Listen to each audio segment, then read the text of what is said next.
Hello guys, maulan na umaga, makulimlim, kaya hindi makabilad ng palay. Meron akong kunting palay. Ito, gawa natin ang paraan. Aksaya muna tayo gamit ang electric pan.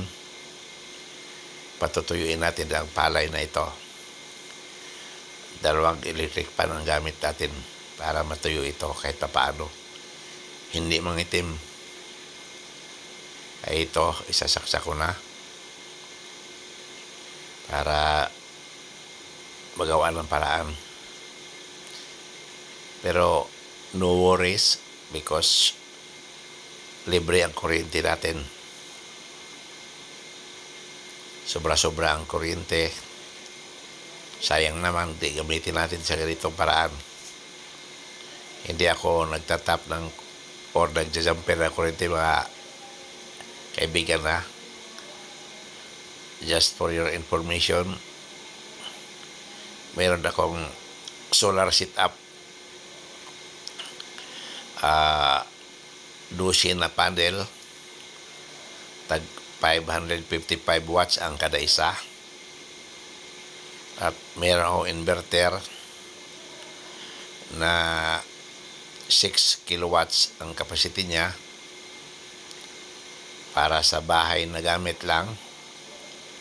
Sobra-sobra na yun, lalo na kung may harvest, malakas ang init. Ngayon nga, kahit paano makulimlim, meron pa rin akong harvest. Ito ngayon alas 9:24 ang oras. Ito na ngayon ang harvest.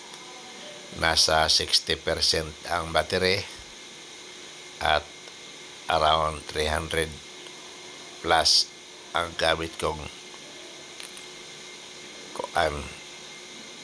consumption.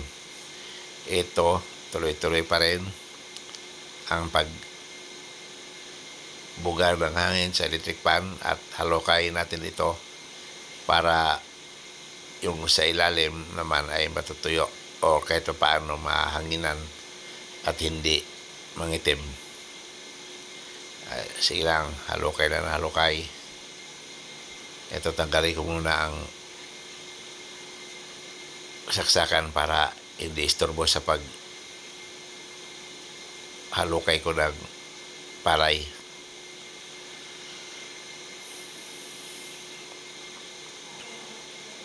Okay. Ihalukay ko na. Balik. Tulak. Balik. Yan lang paraan para kahit paano yung silalim mapunta sa taas at magpantay ang tuyo nila. Siguro ilang araw dito patuyuin kung ganito lang. Pero kung tuloy-tuloy ang init ay mas maigi talaga ang init. Pero kahit paano ito makatulong na huwag magitim ang palay.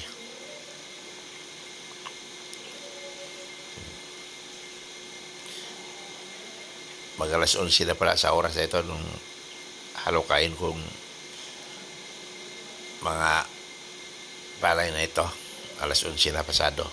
Halos 2 oras magmula inumpisahan ko pahagidan ito.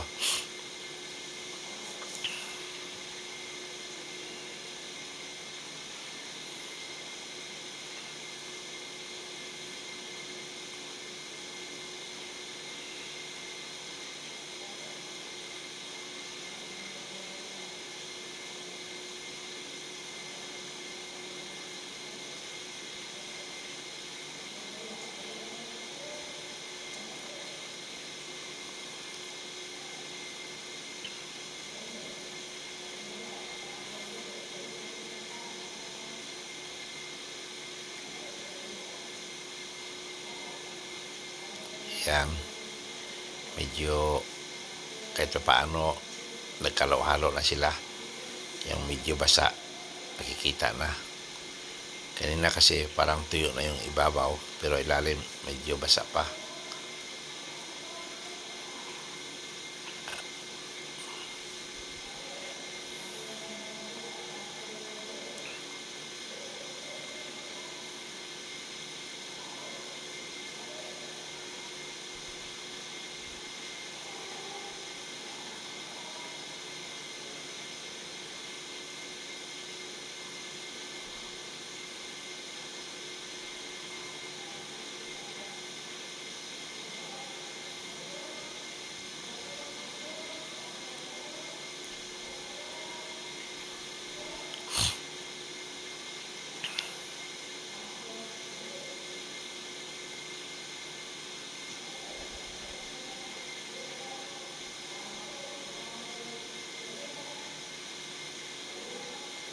Yan na, tapos na.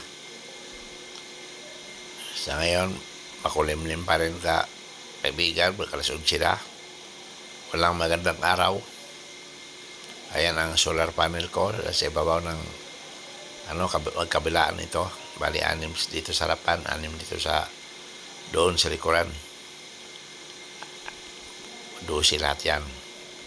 Ngayon, titingnan natin ang reading. Naka full charge sa battery, 100% na. Ngayon, direkta na ang bato ng solar panel na na-harvest niya, 11:28. Iyon ang oras ngayon.